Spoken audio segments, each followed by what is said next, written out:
ఒక్కసారి ఊహించుకోండి, పరమ పవిత్రమైన గంగా నదిలో పుణ్యస్నానం చేసి అలా బయట అడుగు పెట్టగానే సాక్షాత్తు ఆ ఏడుకొండలవాడి దర్శనం జరిగితే ఎలా ఉంటుంది? వినడానికి ఒళ్ళు గగ్గురు పొడుస్తోంది కదా. ఇది ఏదో కలలో మాట కాదు, అతి త్వరలోనే నిజం కాబోతోంది. అవునండి, మన శ్రీనివాసుడు ఇప్పుడు సాక్షాత్తు గంగానది ఒడ్డున కొలువుదీరబోతున్నాడు. అందరికీ నమస్కారం. తిరుమల శ్రీవారి దర్శనం అనగానే మనకందరికీ ఒక తెలియని భక్తి, ఆనందం ఉప్పొంగుతాయి. కానీ ఉత్తర భారతదేశం నుండి తిరుపతికి రావడం భక్తులకు ఎప్పుడూ సాధ్యపడకపోవచ్చు.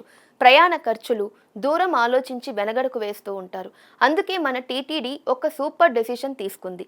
సనాతన ధర్మాన్ని దేశమంతటా విస్తరించేలా బీహార్ రాష్ట్రంలోని శ్రీ వెంకటేశ్వర స్వామి వారి అద్భుతమైన ఆలయాన్ని నిర్మించడానికి సన్నాహాలు మొదలుపెట్టింది. బీహార్ రాజధాని పాట్నాకి అతి సమీపంలో ఈ సరికొత్త శ్రీవారి ఆలయం రాబోతోంది. ఈ గుడి నిర్మాణం కోసం బీహార్ రాష్ట్ర ప్రభుత్వం ఏకంగా 15 ఎకరాల విశాలమైన స్థలాన్ని కేటాయించింది. అది కూడా ఎక్కడో తెలుసా? అటు గంగా నది తీరానికి దగ్గరగా ఉంటూనే ఇటు భక్తులకు సులువుగా చేరుకునేలా నేషనల్ హైవేకి ఆనుకుని ఈ స్థలాన్ని ఇచ్చారు. ఒక పక్క గంగా నది, ఇంకో పక్క కలియుగ దైవం. భక్తులకు ఇంతకంటే అదృష్టం ఏముంటుంది చెప్పండి. ఈ అద్భుతమైన ప్రాజెక్టును పట్టాలెక్కించడానికి టీటీడీ చైర్మన్ బిఆర్ నాయుడు గారు ప్రముఖ పారిశ్రామికవేత్త దొరస్వామి గారితో కలిసి బీహార్ ముఖ్యమంత్రి సామ్రాట్ చౌదరి గారిని స్వయంగా కలిశారు. దేవుడి గుడికి అంత అనువైన స్థలాన్ని ఇచ్చినందుకు ఆయనకు ప్రత్యేకంగా కృతజ్ఞతలు చెప్పారు. ఈ సందర్భంగా బీహార్ సీఎంను శాలువాతో సత్కరించి మన శ్రీవారి జ్ఞాపికను బహుమతిగా అందించారు. మన తిరుమల వైభవాన్ని నార్త్ ఇండియాకు తీసుకువెళ్లడంలో ఇది ఒక చారిత్రక అడుగు అని మనం చెప్పాలి. మరి 15 ఎకరాలు అంటే చిన్న విషయం కాదు. అంత పెద్ద స్థలంలో గుడి ఎలా ఉండబోతోందో తెలుసా? అక్కడ కేవలం స్వామివారి ప్రధాన ఆలయం మాత్రమే కట్టడం లేదు.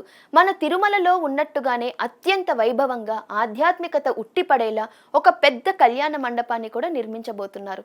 అలాగే భక్తులు పవిత్ర స్నానాలు ఆచరించడానికి వీలుగా ఒక అందమైన పుష్కరిణిని కూడా ఏర్పాటు చేయనున్నారు. ఈ ఆలయం గనుక పూర్తయితే ఉత్తర భారతదేశంలో ఉన్న భక్తులందరికీ మన ఏడుకొండలవాడి ఆశీస్సులు మరింత దగ్గరవుతాయని బీహార్ సీఎం ఎంతో సంతోషంగా వ్యక్తం చేశారు.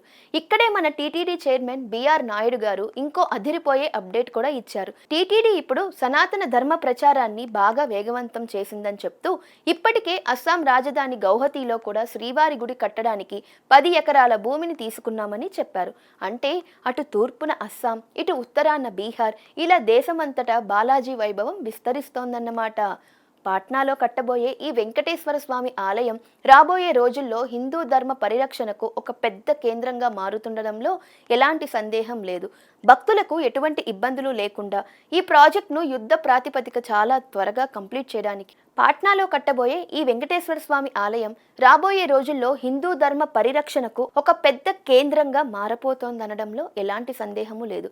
భక్తులకు ఎటువంటి ఇబ్బందులు లేకుండా ఈ ప్రాజెక్టును యుద్ధ ప్రాతిపదికన చాలా త్వరగా కంప్లీట్ చేయడానికి అన్ని చర్యలు తీసుకుంటామని నాయుడు గారు హామీ ఇచ్చారు. నిజంగా ఇది శ్రీవారి భక్తులందరికీ పండుగ లాంటి వార్త.